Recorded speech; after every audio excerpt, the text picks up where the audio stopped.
راستہ کیوں مشکل ہوتا ہے؟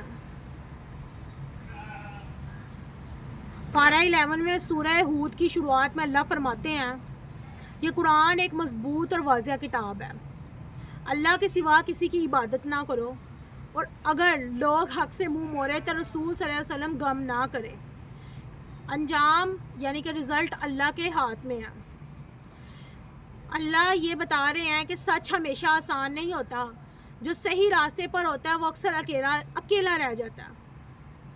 لوگ تمہیں غلط کہیں گے، تمہاری نیت پر سوال اٹھائیں گے، تمہاری خاموشی کو کمزوری سمجھیں گے، مگر اللہ کہتا ہے میں یہ سب دیکھ رہا ہوں۔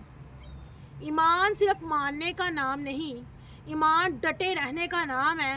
جب سب چھوڑ جائیں تب بھی صحیح پر رہنا ہدایت ہے، یہی مین ہدایت ہے۔ غلط کو غلط نہیں، غلط کہنا ہے اور صحیح کو صحیح کہنا ہے، یہی ہدایت ہے۔ اگر تم اکیلی ہو یا اکیلے ہو، تھکے ہوئے ہو یا تھکی ہوئی ہو، لوگ تمہیں سمجھے بغیر جج کر رہے ہیں، تو جان لو یہ مرحلہ بھی ہدایت کا حصہ ہے۔ حق کا راستہ شور والا نہیں ہوتا، یہ خاموشی میں پہچانا جاتا ہے۔ حضرت نوح علیہ السلام اپنی قوم کو صدیوں تک سمجھایا کرتے تھے، صرف اللہ کی عبادت کرو، ظلم چھوڑ دو، غلط راستے سے پلٹ آؤ۔ مگر قوم کا جواب کیا تھا؟ تم تو ہمارے جیسے انسان ہو، ہم تمہاری بات کیوں مانیں؟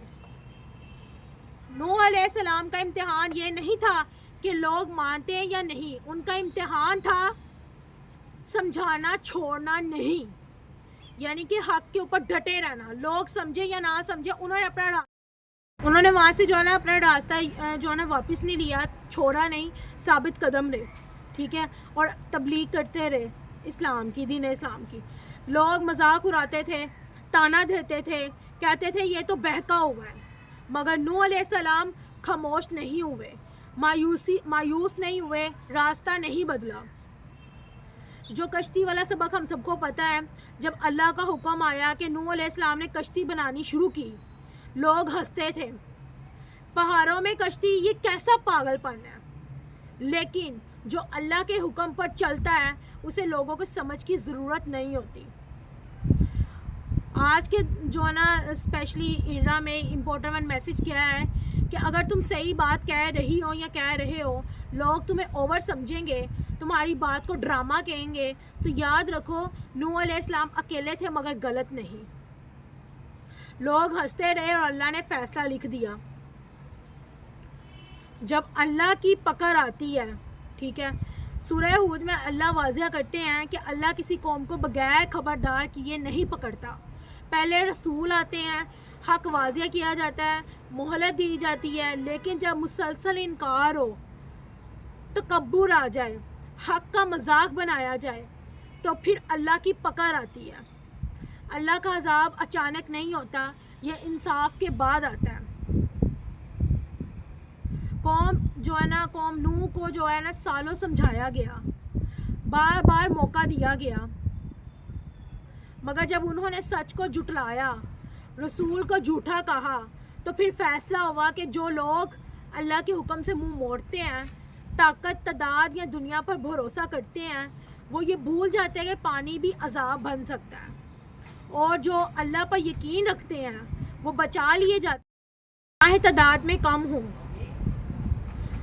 آج کے اسپیشلی جو دور ہے اس میں یہ سیدھی بات ہے، حق کو اگنور کرنا عادت نہ بناؤ، نہ سمجھو کہ نہ اسے جوک سمجھو نہ اسے وارننگ۔ ابھی وقت ہے، سب سے خطرناک جملہ ہے، کیونکہ جب وقت ختم ہو جاتا ہے تو صرف رزلٹ رہ جاتا ہے۔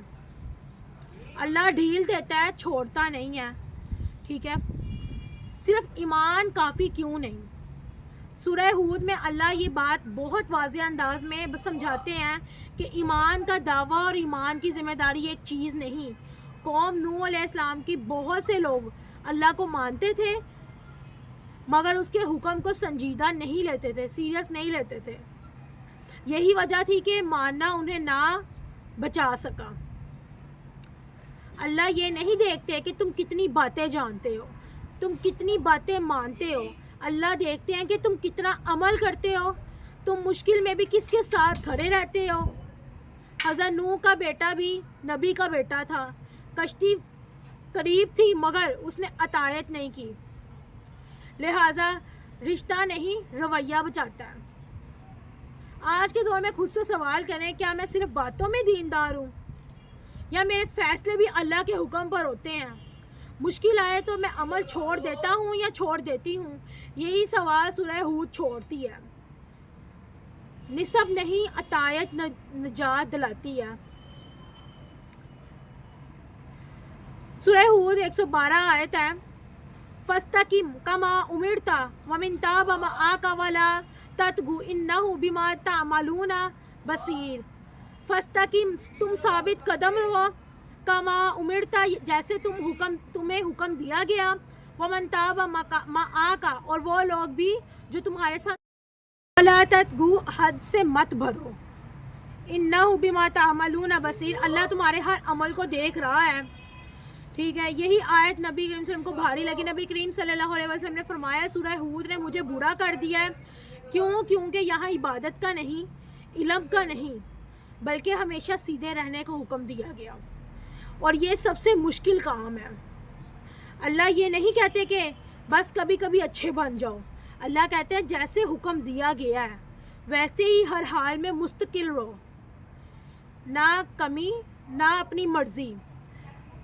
آج کے زمانے میں اس کا مطلب کیا ہے کہ آسانی میں دین ہے، دین میں آسانی ہے، کمپرومائز مشکل میں کرو، یہ استقامت نہیں۔ استقامت یہ ہے کہ نقصان ہو، لوگ چھوڑ جائیں، دل تھک جائے، پھر بھی میں غلط جو ہے نا راستے کو اختیار نہیں کروں گا، غلط راستے کو نہیں پکڑوں گا، ثابت قدم لوں گا۔ اصل میں یہی کامیابی اور یہی ہدایت ہے۔ استقامت وہ عبادت ہے جو نظر نہیں آتی مگر فیصلہ بدل دیتی ہے۔ سورہ ہود کی 113 آیت ہے، وَلَا تَرْكَنُوا إِلَى الَّذِينَ ظَلَمُوا فَتَمَسَّكُمُ النَّارُ وَمَا لَكُم مِّن دُونِ اللَّهِ مِنْ أَوْلِيَاءَ ثُمَّ لَا تُنصَرُونَ۔ سورہ ہود 113 آیت ہے، وَلَا تَرْكَنُوا، ذرا سا بھی مائل نہ ہو، إِلَى الَّذِينَ ظَلَمُوا، ظلم کرنے والوں کی طرف، فَتَمَسَّكُمُ النَّارُ، ورنہ آگ تمہیں آ لپیٹے گی، وَمَا لَكُم مِّن دُونِ اللَّهِ مِنْ أَوْلِيَاءَ، اللہ کے سوا کوئی مددگار نہ ہو، ثُمَّ لَا تُنصَرُونَ، پھر تمہاری کوئی مدد نہیں کی جائے گی۔ یہاں جو ہے نا ایک بہت ہی امپورٹنٹ بات کیا کی گئی ہے کہ یہ آیت کہتی ہے کہ ظلم کے ساتھ کھڑے بھی مت ہو، خاموش تماشائی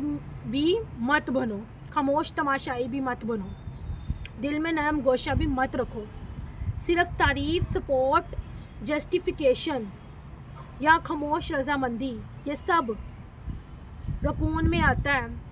قرآن کا بہت ہی باریک معیار کیا ہے کہ اللہ فرماتے ہیں اگر تم نے خود ظلم نہیں کیا مگر ظالم کے ساتھ کھڑے رہے، ظلم تو تم نے نہیں کیا لیکن ظالم کے ساتھ کھڑے رہے تو تم محفوظ نہیں ہو۔